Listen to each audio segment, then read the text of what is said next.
Hello everyone, I exam B में आप सभी का स्वागत है। पिछले वीडियो में हमने राजभाषा अधिनियम पढ़ा था। आज हम राजभाषा अधिनियम से संबंधित संभावित प्रश्नों को हल करेंगे जो कि परीक्षा में पूछे ही जाते हैं। तो देखते हैं कि किस प्रकार के प्रश्न परीक्षा में आपसे पूछे जाते हैं। पहला प्रश्न है, निम्नलिखित में से कौन सा अनुच्छेद सुमेलित नहीं है? तो देखिए, अनुच्छेद 343 संघ की राजभाषा या सुमेलित है। अनुच्छेद 343 कहता है कि संघ की राजभाषा हिंदी होगी और उसकी लिपि देवनागरी होगी। अनुच्छेद 344 कहता है राजभाषा पर संसदीय समिति एवं आयोग बनेगा, यह भी सही है, सुमेलित है। अनुच्छेद 345 कहता है कि राज्य की राजभाषा क्या होगी, अर्थात विधानमंडल में प्रयुक्त होने वाली भाषा कौन सी होगी, यह अनुच्छेद 345 बताता है। अनुच्छेद 351 उच्चतम न्यायालय एवं उच्च न्यायालय के लिए राजभाषा क्या होगी यह तय करता है।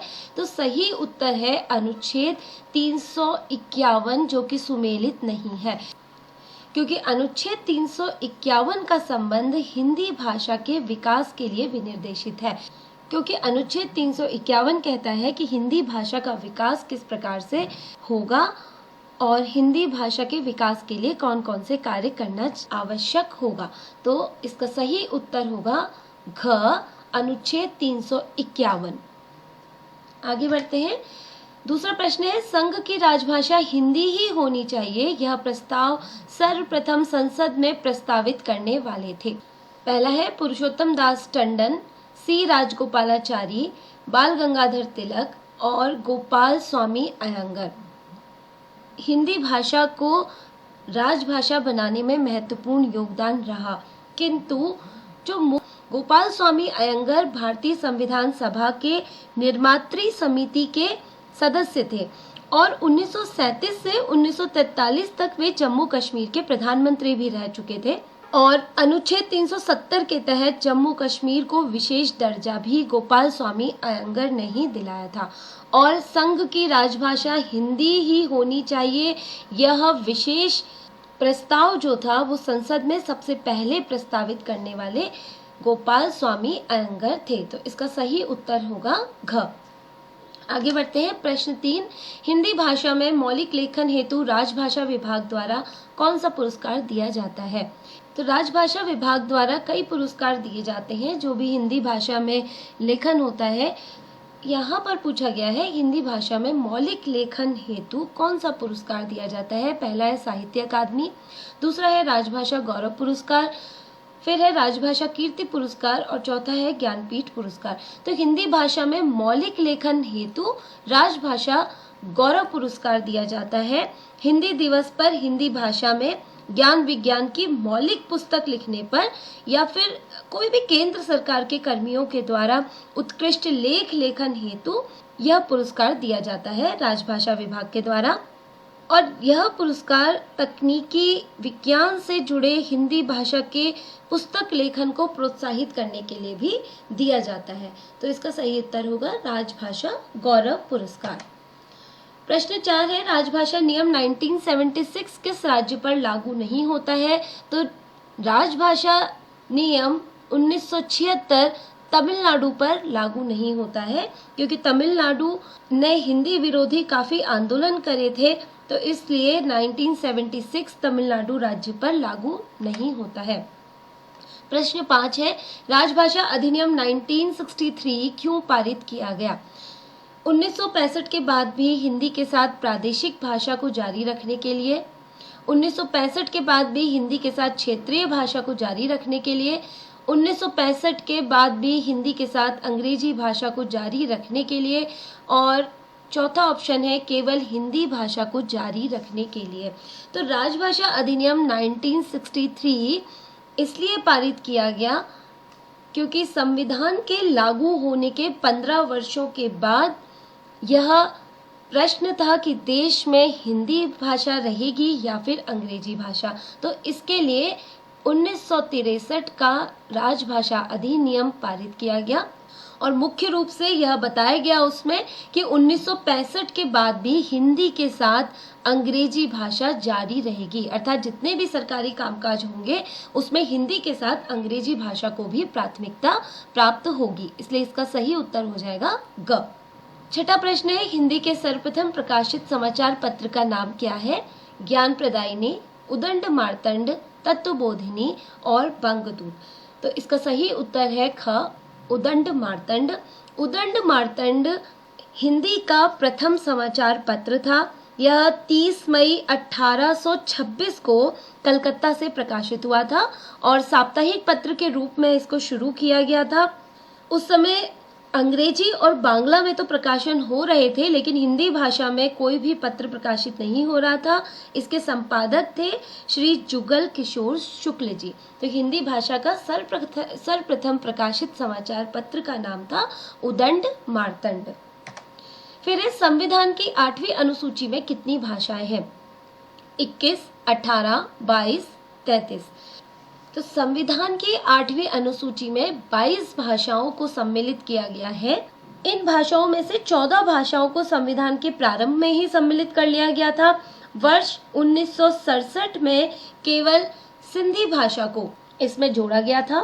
वर्ष 1992 में 71वें संशोधन द्वारा कोंकणी, मणिपुरी और नेपाली को सम्मिलित किया गया था।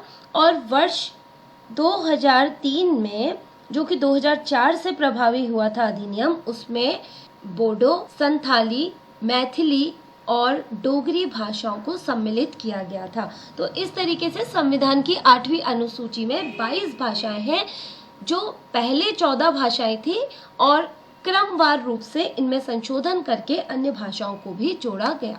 प्रश्न 8 है, मिजोरम, नागालैंड तथा मेघालय की राजभाषा क्या है?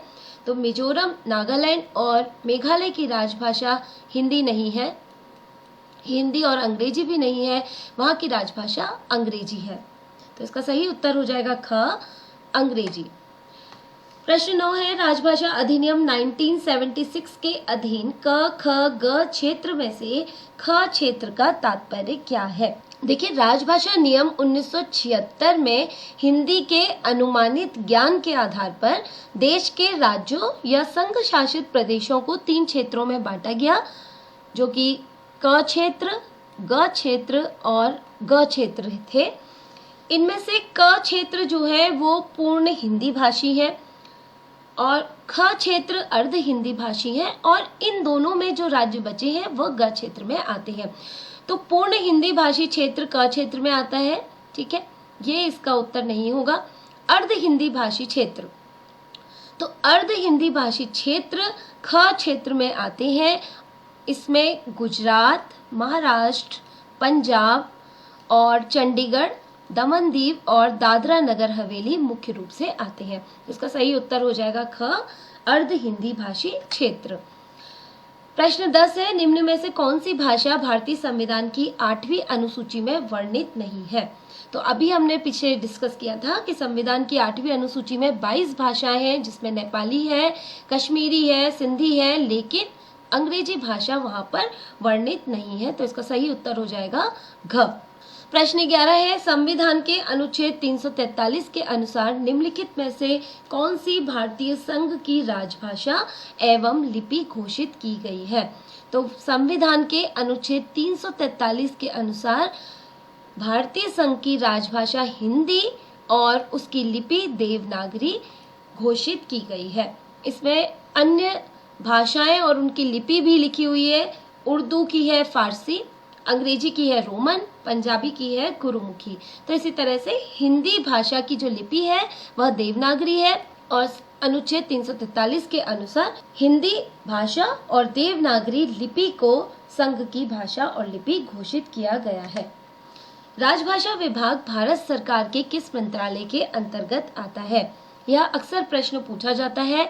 तो इसका सही उत्तर है क, राजभाषा विभाग भारत सरकार के गृह मंत्रालय के अंतर्गत आता है, क्योंकि राजभाषा से संबंधित संविधान के उपबंधों और राजभाषा अधिनियम 1963 के उपबंधों को कार्यान्वय करने के लिए गृह मंत्रालय विभाग ही देखता है। अगला प्रश्न है, निम्नलिखित में से किस बोली में कृष्ण काव्य और रीतिकालीन साहित्य का सृजन हुआ? तो कभी कभी इस तरह के प्रश्न भी पूछे जाते हैं कि किस बोली में कृष्ण काव्य और रीतिकालीन साहित्य का सृजन हुआ। तो जो ब्रज भाषा है उसमें कृष्ण काव्य और रीतिकालीन साहित्य का सृजन हुआ। ब्रज भाषा क्षेत्रीय ग्रामीण भाषा है जो उत्तर प्रदेश और उत्तराखंड में बोली जाती है और इसका जन्म संस्कृत से हुआ है। भक्ति काल की ये मुख्य भाषा थी। सूरदास, रहीम, बिहारी इत्यादि इसके मुख्य कवि रहे हैं। अगला प्रश्न है, संसदीय राजभाषा समिति में कुल कितने सदस्य होते हैं? संसदीय राजभाषा समिति में कुल 30 सदस्य होते हैं, जिसमें से 20 लोकसभा के होते हैं और 10 राज्यसभा के होते हैं। तो कुल मिला के 30 सदस्य होते हैं। तो इसका सही उत्तर हो जाएगा 30। अगला प्रश्न है, संविधान ने हिंदी को संघ की राजभाषा के रूप में किस तिथि को स्वीकार किया? अक्सर ये पूछा जाता है या फिर इसको थोड़ा सा चेंज करके पूछा जाता है कि हिंदी दिवस किस तिथि को मनाया जाता है। तो संविधान सभा ने हिंदी को संघ की राजभाषा के रूप में 14 सितंबर 1949 को स्वीकार किया। तो इसका सही उत्तर हो जाएगा 14 सितंबर 1949 और 14 सितंबर को ही हम हिंदी दिवस भी मनाते हैं। फिर है, संसदीय राजभाषा समिति अपनी रिपोर्ट किसे प्रस्तुत करती है? तो संसदीय राजभाषा समिति अपनी रिपोर्ट राष्ट्रपति को प्रस्तुत करती है। यह हमने पहले भी पढ़ा था कि राजभाषा आयोग एक संसदीय राजभाषा समिति का गठन करता है और राजभाषा अधिनियम 1963 की धारा 4 के तहत इसे गठित करने का अधिकार राष्ट्रपति को होता है और ये अपनी रिपोर्ट भी राष्ट्रपति को प्रस्तुत करते हैं। प्रश्न 18 है, राजभाषा अधिनियम के अनुच्छेद 343 से 351 संविधान के किस भाग में है? 343 से 351 जो अनुच्छेद है वे राजभाषा संबंधी प्रावधान उनमें प्राप्त होते हैं। तो यही पूछा जा सकता है कि ये संविधान के किस भाग में है। तो इसका सही उत्तर है भाग 17। तो राजभाषा अधिनियम के अनुच्छेद 343 से 351 तक के प्रावधान संविधान के भाग 17 में वर्णित है।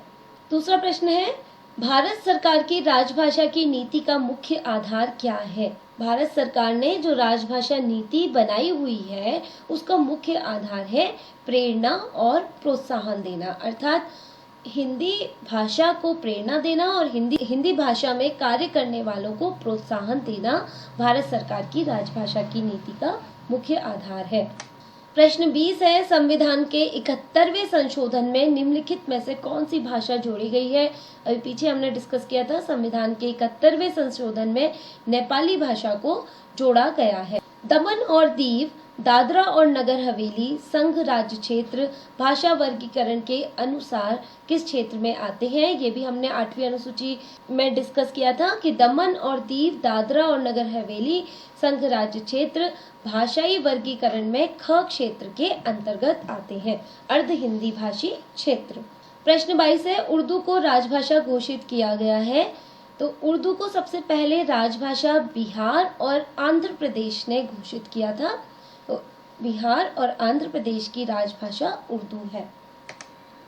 राजभाषा अधिनियम 1963 की धारा 6 और 7 किस राज्य में लागू नहीं होती है? तो राजभाषा अधिनियम की धारा 6 और 7 जम्मू कश्मीर में लागू नहीं होती है, क्योंकि धारा 6 और 7 में कहा गया है उच्च न्यायालयों के निर्णयों आदि में हिंदी या अन्य राजभाषा का वैकल्पिक प्रयोग होगा और जम्मू कश्मीर का अलग संविधान था उस समय, इसलिए यह धारा 1963 इसलिए राजभाषा अधिनियम 1963 की धारा 6 और 7 जम्मू कश्मीर में लागू नहीं होती है।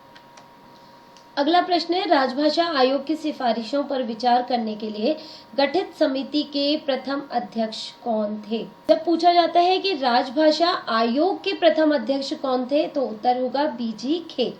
लेकिन जब पूछा जाता है कि जब राजभाषा आयोग ने जो सिफारिशें प्रस्तुत करी थी उसके लिए जो गठित समिति बनी थी उसके प्रथम अध्यक्ष कौन थे, तो उसके प्रथम अध्यक्ष थे जीबी पंत, पंडित गोविंद बल्लभ पंत। तो इसका सही उत्तर होगा जीबी पंत। अगला प्रश्न है, राजभाषा अधिनियम किस वर्ष बना? तो राजभाषा अधिनियम 10 मई 1963 को बना। जब पूछा जाता है कि राजभाषा नियम किस वर्ष बना, तब 1976 कहेंगे, लेकिन जब राजभाषा अधिनियम की बात करेंगे तो 10 मई 1963 को बना था। तो ये थे हिंदी भाषा में आने वाले कुछ संभावित प्रश्न। ऐसे ही संभावित प्रश्नों के लिए बने रहिए iExamB के साथ। हमारे चैनल को सब्सक्राइब कीजिए और हमारे साथ ही अपनी परीक्षा की तैयारी कीजिए।